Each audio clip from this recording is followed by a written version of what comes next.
Stendi ya Segerea mwisho ni stendi kubwa sana yenye ruti ya magari zaidi ya 10, na kwa siku takriban magari 450 yanaingia na kutoka ndani ya stendi hii.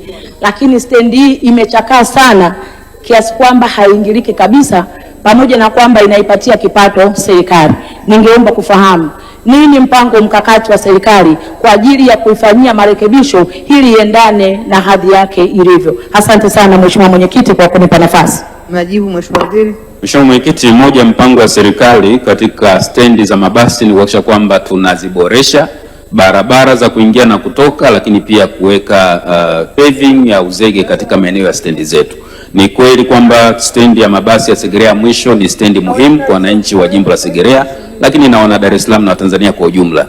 Ni kuhakikishia Mheshimiwa mbunge kupitia halmashauri ya jiji la Dar es Salaam, lakini na serikali kuu tutashirikiana kuhakikisha kwamba tunatafuta fedha na kufanya marekebisho ya stendi ile, na nitumie nafasi hii nimsisitize mkurugenzi wa jiji la Dar es Salaam kulifanyia kazi swala hii kama kipaumbele kwa mazingira ya dharura, ili stendi iwe katika mazingira bora wakati tunaendelea na mipango ya muda mrefu ya kuiboresha kwa kiwango cha kudumu.